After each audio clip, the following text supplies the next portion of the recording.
به نام ایزد دانا با سلام و آرزوی سلامتی با نهمین جلسه از درس بارگذاری در خدمتتون هستم. مبحث این جلسه‌مون در مورد انواع سیستم‌های سازه‌ای هست. قبل از اون راه‌های ارتباطی با بنده، کانال تلگرام، آدرس جیمیل و همچنین آدرس صفحه اینستاگرام و کانال آپارات رو هم که مطابق معمول مشاهده می‌فرمایید. خب ادامه درسمون رو میبریم جلو. میخوایم در مورد گروه بندی ساختمان ها بر حسب سیستم سازه‌ای صحبت کنیم. طبق متن آیین نامه ساختمان ها بر حسب سیستم سازه‌ای به 6 گروه طبقه بندی میشن. ما اینجا عملاً با 4 گروهشون که اصلی هستن کار داریم. نوع اول سیستم دیوارهای باربر هست. همونطوری که از اسمش معلوم هستش، این نوع سیستم باربری بارهای قائم عمدتاً توسط دیوارهای باربر یا همون دیوارهای حمال انجام میشه. در برابر بارهای جانبی هم همون دیوارهای باربر به صورت یک دیوارهای برشی عمل میکنه. آیین نامه میگه دیوارهای متشکل از قابهای سبک فولادی سردنورد که با تسمه‌های فولادی و صفحات پوششی فولادی مهار شدن هم جزء این سیستم محسوب میشه. که بهتر بگیم که این نوع سیستم توی کارهای ساختمانی که حالا فرضاً توی نرمال توی شهر تهران یا دیگر شهرستان‌ها باهاش سر و کار داریم کاربردی نداره. عملا ما اسکلت داریم. خب اما اونجایی که اسکلت داریم، وقتی که یک اسکلت داریم دو حالت پیش میاد: یا سیستم قاب ساختمانی ساده است یا سیستم قاب خمشی. سیستم قاب ساختمانی چی هست؟ در سیستم قاب ساختمانی بارهای قائم باز توسط قابهای فضایی تحمل میشن. قاب فضایی یعنی همون اسکلت سه بعدی که تشکیل دهنده قاب فضایی هستش و مقاومت در برابر نیروهای جانبی توسط دیوارهای برشی یا قابهای مهاربندی شده. یعنی یا اسکلتمون چی هستش؟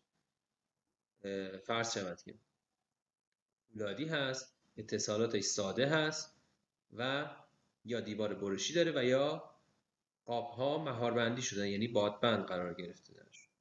خب بعد میگه که البته میگه در این سیستم اتصالات ساده یا گیردار باشن ولی در تحمل بارهای جانبی مشارکت نخواهند داشت.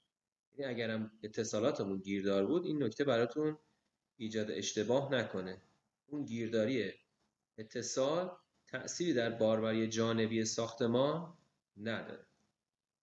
خب حالا من اینو و نوع بعدیشم که توضیح دادم بعد براتون یه مقدار با دیتیل توضیح خواهم داد. و اما سیستم قاب خمشی. سیستم قاب خمشی یک نوع سیستم سازه‌ای است که بارهای قائم باز توسط همون قاب فضایی، همون اسکلت سه بعدی تحمل شده و مقاومت در برابر نیروهای جانبی این بار توسط قابهای خمشی تامین می‌گردد. دفعه قبل توسط دیوار برشی یا قاب مهاربندی شده بود ولی این بار توسط قابهای خمشی تحمل میشه.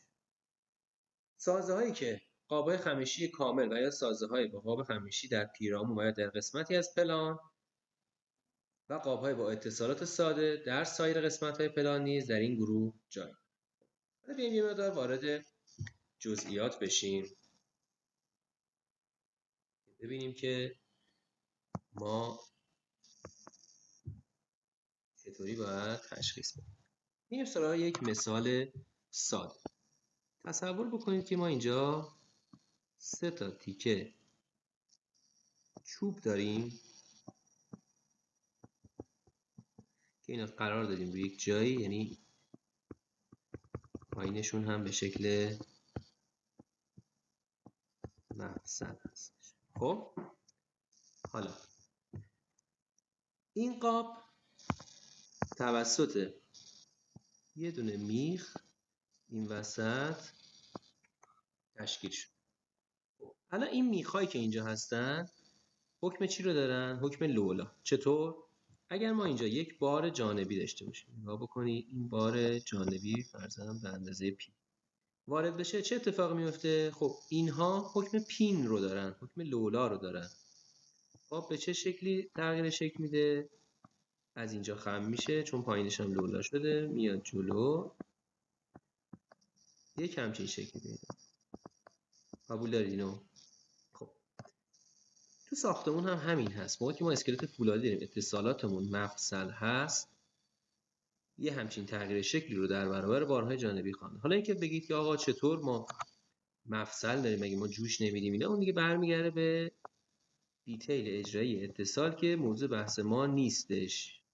موضوع بحث درس سازه های فولادی هست که بله، سازوکار اتصال طوری هستش، نوع ساختش، که تحت اون بارگذاری دچار خمش میشه و در برابر اون خمش مقاومتی نداره و مثل یک پین عمل میکنه. ولی حالا اینجا ایدئال شدهش رو در نظر بگیرید. خب ما برای اینکه قابمون یک همچین تغییر شکلی نده چی کار میکنیم؟ حالا همین قاب رو در نظر بگیرید. مجدد من اینجا رسمش بکنم.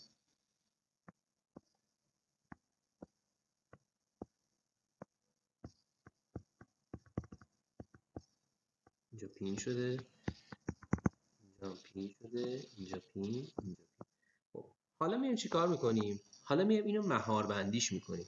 این همون ضبطریایی که یا قطری هایی که توی ساختمون توی اسکلت میبینید همین. خب حالا اینجا اگه بار پی وارد بشه چه اتفاقی میفته؟ این مهاربندی ها اجازه نمیدن که با اینکه اینجا مفصل هست این قاب یک همچین تغییر شکلی بده. پس قاب ساختمانی، نوع سیستم قاب ساختمانی در حقیقت یک همچین چیزی هست. چون این قاب اگر در برابر بار قائم قرار بگیره، خب خود قاب داره تحمل میکنه و وقتی که تحت بار جانبی قرار میگیره، بادبند یا همون مهاربند، حالا فرض نمیکنه یا دیوار برشی، کل این فرض کنید دیوار برشی باشه، در برابر این نیروی جانبی داره مقاومت میکنه. اما حالا همین چوب ها رو در نظر بگیرید که این بار اومدیم چیکار کردیم؟ به جای اینکه این بار پایینشون رو فرض کنید گیردار هست، به جای اینکه اینا رو با یه دونه میخ فقط متصل بکنیم، اومدیم چند تا میخ و چسب چوب هم زدیم. حالا اینجا گیرداری کامل وجود داره. خیلی به زبان ساده توضیح. خب حالا موقعی که تحت بار جانبی قرار میگیره چه اتفاقی میفته؟ اینجا داره نیرو تحمل میکنه. این اتصالمون عملا چی هستش؟ گیردار هست. اینجاها داره نیرو تحمل میکنه. لنگرش صفر نیست، داره لنگر ایجاد میکنه. خب پس این لنگر میاد داخل این تیرها و ستونها قرار میگیره. عملا یک همچین تغییر شکلی خواهد داد.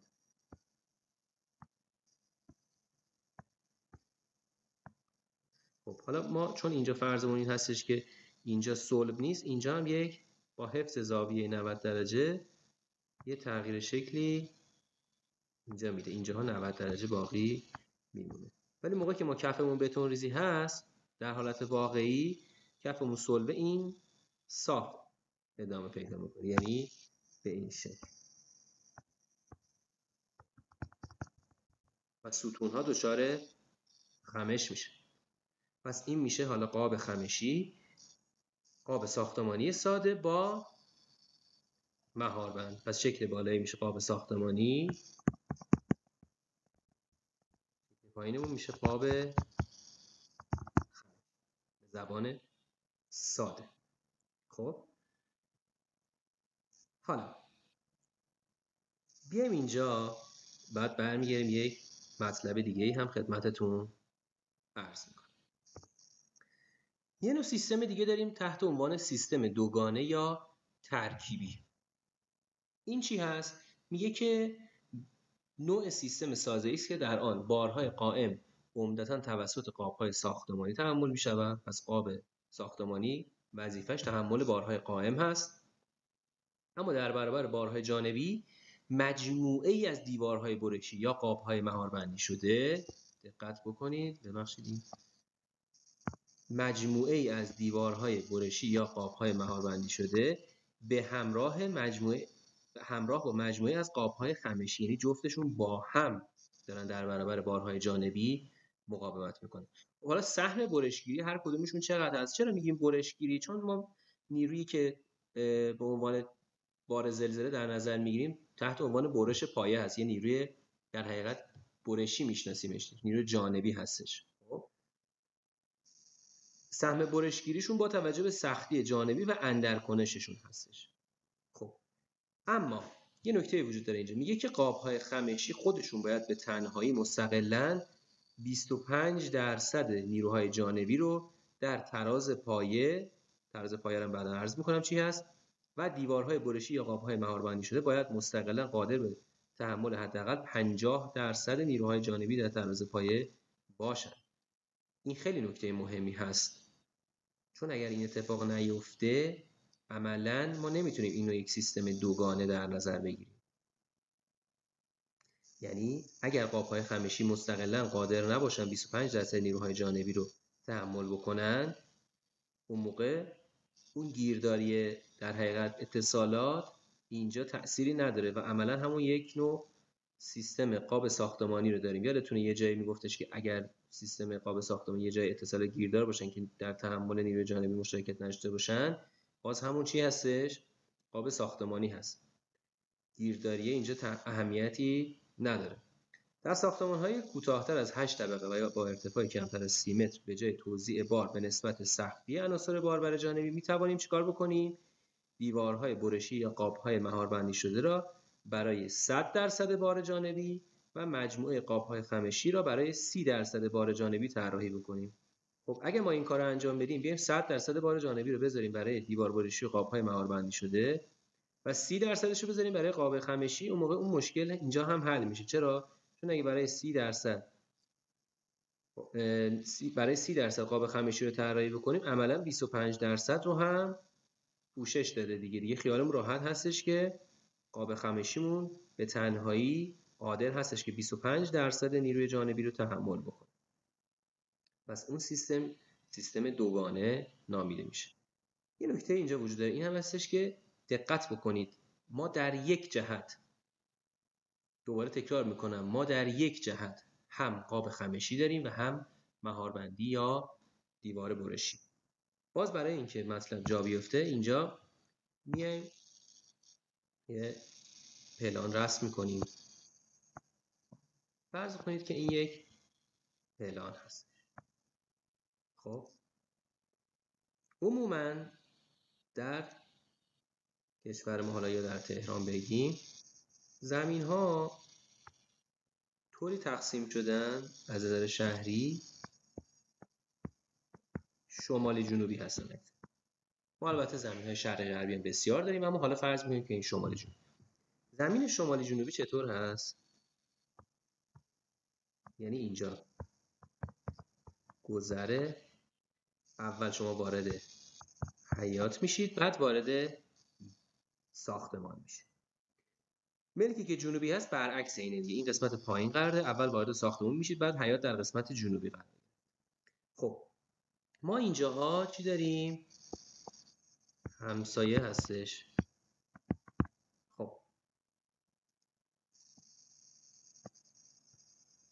اینم چشمه های مختلف، در تقاطع اینها ستون ها قرار گرفت. اینجا اینه که پررنگ می‌کنیم، اینجا ستون ها هست. خب نگاه کنیم.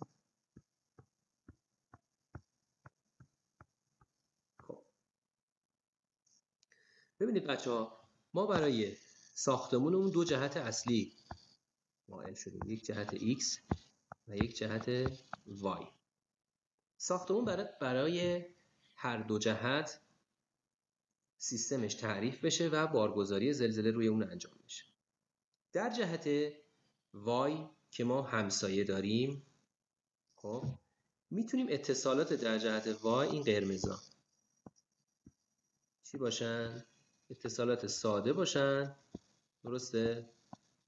تمامی اتصالات در جهت Y ساده باشن و روی این قاب هایی که در طرفین قرار گرفتن و ملک همسایه هست بادبند رو داشته باشید. فرض کنید اینجا که ضرب میزنم هم بادبند. فرض کنید که الان در مورد اسکلت فولادی داریم صحبت میکنیم، اما در این جهت که ما همسایه نداریم و قرار هستش که اینجا نمای ساختمون باشه و پنجره داشته باشیم دیگه امکان تعبیه بادبند برامون وجود نداره. خب مجبور هستیم که چیکار کنیم؟ در جهت X اتصالاتمون چی باشه؟ آبیا گیردار باشه.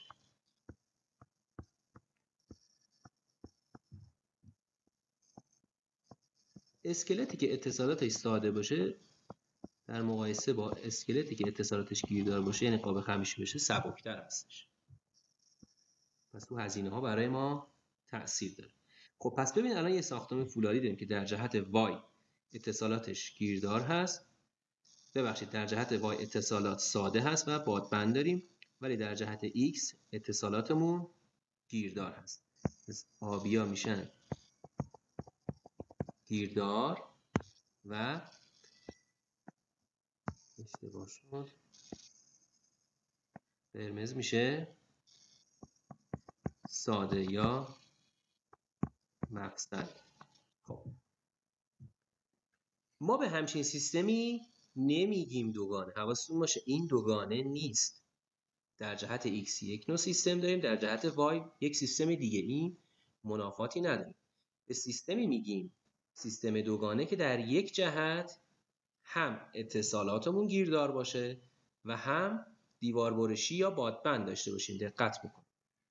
در مورد اسکلت بتونی، چون بتون ریزی تیر و ستون و سقف اینا یک پارچه انجام میشه، ما عملا اتصالمون به خودی خود گیردار هست. اگر بخوایم اتصال مفصل ایجاد بکنیم توی اسکلت بتونی، خودش یک دیتیل اجرایی خاصی داره که موضوع بحث ما نیست. پس اتصالات اونجا خودشون گیردار هست. پس وقتی که اسکلت بتونی هست در ساختمان‌های متعارف که شما می‌بینید قاب خمشی هست عملا. حالا اگر ما در اسکلت بتونی که قاب خمشی هست در هر دو جهت اومدیم در یک جهت دیوار برشی هم اجرا کردیم، میتونیم بگیم در اون جهت چی داریم؟ یک سیستم دوگانه داریم.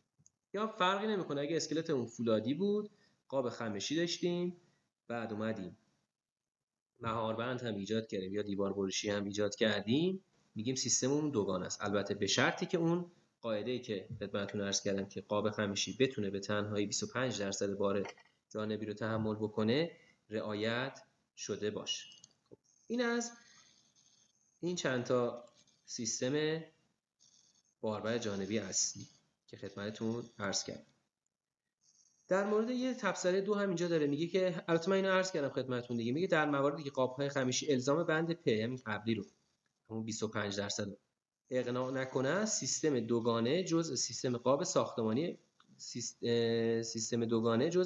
ساختمانی محسوب می‌شود و در مواردی که دیوارهای برشی یا قاب‌های مهاربندی شده الزام بند فوق را اقناع نکنند، ضریب رفتار آن که حالا بهتون میگیم ضریب رفتار چی هست جلوتر، در آن باید برابر ضریب رفتار در سیستم قاب خمیشی با شکل‌پذیری متناظر در نظر گرفته شود.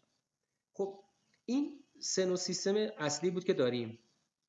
یکم دیوارهای حمال بود که خیلی باش کاری نداریم. دو تا سیستم دیگه هم اینجا داریم. سیستم ستون کنسولی که باز خیلی موضوع بحث ما نیست.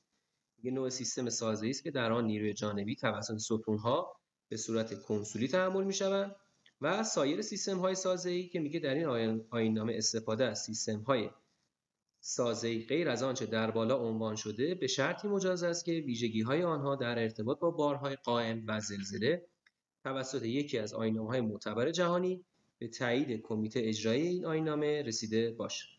خب پس این از انواع سیستم‌ها. من یک توضیحی هم اینجا اجمالی در مورد انواع بادبند بدم. توضیحات کامل انواع ملک‌ها و زمین‌ها و باقی چیزها در دوره آیین‌نامه 2800 گفته خواهد شد که اگه علاقه من بودید میتونید توی اون دوره شرکت بکنید. اما در مورد بادبندها ما یه سری بادبند داریم که اینا رو بادبندها رو تحت عنوان هم‌محور یا CBF مخفف Centric Brace Frame میشناسیم. مثل چی؟ مثل این بادبندهای ضربدری، قطری، حالا قطری اینوری یا اونوری، 7-8. خب اینا معروفاش هستن. یک سری قاب‌های دیگه هم داریم، یه نوع دیگه مهاربند داریم که بهشون میگیم برون محور تحت عنوان EBF میشناسیم، Eccentric Brace Frame.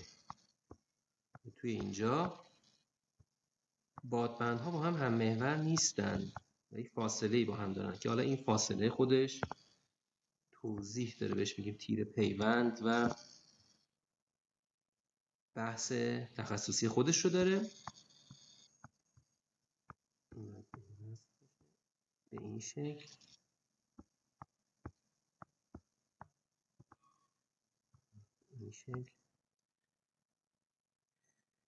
یه نوع دیگه بگم، فرض کنید اینطوری که اینا البته بحث تخصصی هست، فقط در حد آشنایی که بدونید بادبند هم محور چی هست و بادبند برو محور چی هست. خب اینم از این. در این جلسه پس در مورد انواع سیستم های سازه‌ای صحبت کردیم. در جلسه آینده انشالله وارد محاسبه بار زلزله میشیم. تا جلسه بعد شما رو به خدای بزرگ میسپارم و براتون آرزوی سلامتی و موفقیت دارم. خدا نگهدار.